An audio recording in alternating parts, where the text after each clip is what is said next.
Assalamualaikum warahmatullahi wabarakatuh. Kami dari kelompok 3 Sejarah. Hari ini kita akan mengobservasi Candi Pelausan. Sebelumnya perkenalkan, saya Zaki dari kelas 6 absen 20. Saya Anies dari kelas 6 absen 4. Saya Ratna dari kelas 6 absen 28. Saya Tiara dari absen 35. Saya Media dari absen 12. Saya Kayla dari absen 15. Saya Tiara Abra dari absen 34. Saya Kevin Oktaviar dari absen 8. Saya Pratama dari absen 8. Oke, see you in the next video.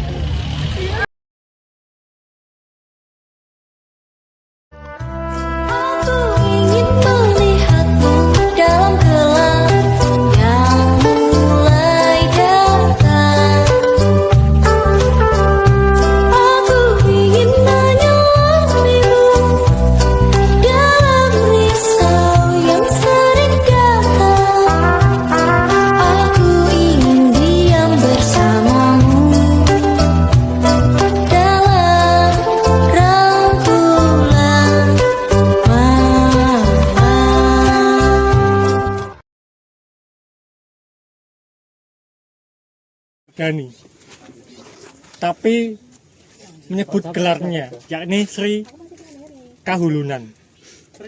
Sri Kahulunan. Ini Anu Moda,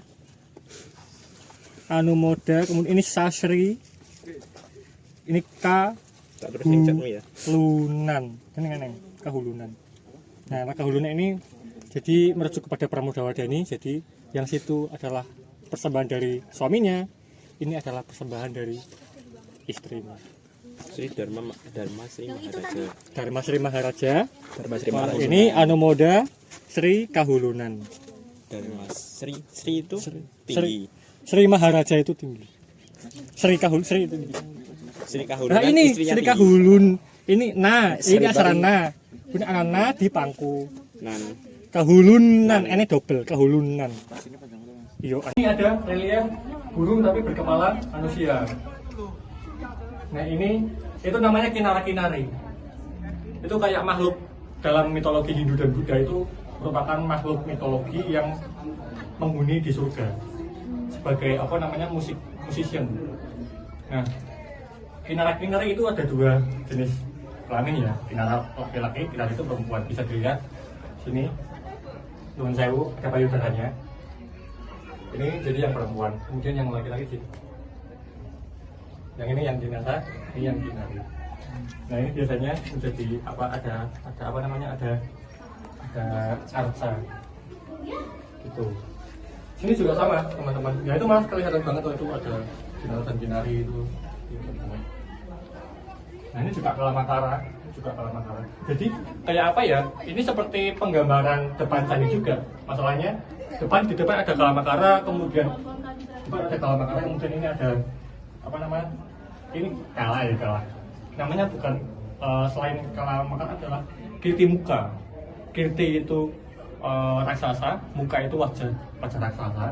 Kemudian ada Makara juga di sini. Dan ini juga sama.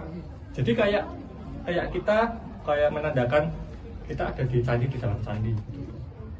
Ada satu temuan prasasti Prenagari namanya. Itu menyebutkan bahwa dulu di sini di kompleks Candi Pelausan ini juga menjadi tempat perguruan, tempat belajar agama Buddha.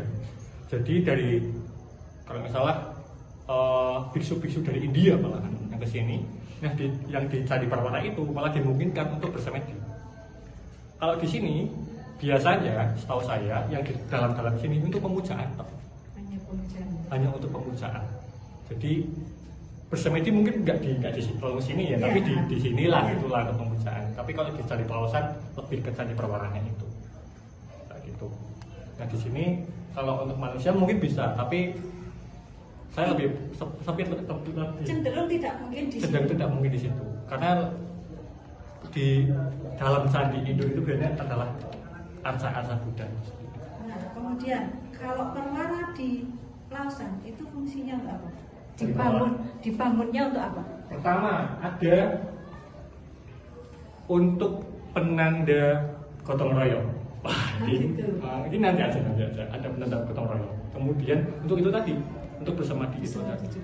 kan candi Perwara kan juga dimanapun candi-candi itu biasanya tetap ada candi Perwara kan, ada candi pendampingnya. Kalau di Dieng teman-teman pernah ke Dieng ke Candi Arjuna, depan Candi Arjuna ada nama Candi Semar gitu kan. Itu sebenarnya adalah candi Perwara. Perwaranya dari Candi Arjuna itu. Karena orang-orang Dieng itu bentuknya bulat kan, Semar itu Candi Semar kan. Namanya Candi Perwara istilahnya. Dan Candi Perwara ditemukan di banyak sekali candi-candi. Apalagi di Candi Sewu, di Candi Prambanan dan lain-lain. Tapi di Borobudur, nah itu kan? Nggak ada di Borobudur. Setahu saya nggak ada karena sudah gede banget. Berarti cenderung Hindu yang ada bawaannya. Iya, cenderung Hindu. Dan tapi pengecualian Hindu dan Buddha seperti Candi Pelausan. Pokoknya saya berbau-bau Hindu itu ada Perwara. Saya jadi ingat karena Pelausan ini adalah candi yang bisa dibilang ini simbol pernikahan beda agama. Iya, simbol candi itu bisa dilihat ini seperti busana kenegaraan, busana raja, kemudian dikasih payung. Kalau dikasih payung ini biasanya tokoh yang di payung ini adalah tokoh yang punya kedudukan raja biasanya. Kalau teman-teman melihat ke keraton Solo atau keraton Jogja, biasanya kan kalau Jogja kan Sri Sultan itu kalau keluar kan ada payungnya, ada yang memayungi. Nah itu seperti itu sudah ada dari zaman Mataram kuno. Karena payung itu menyimbolkan, payung itu dalam bahasa Jawa kuno adalah catra ningrat, yaitu seperti diibaratkan raja itu memayungi seluruh dunia gitu. Mengayomi, seperti itulah. Jadi ada filosofi payung itu seperti itu gitu teman-teman. Nah bisa di sini juga kita lihat ada dua orang gitu, juga dipayungi juga.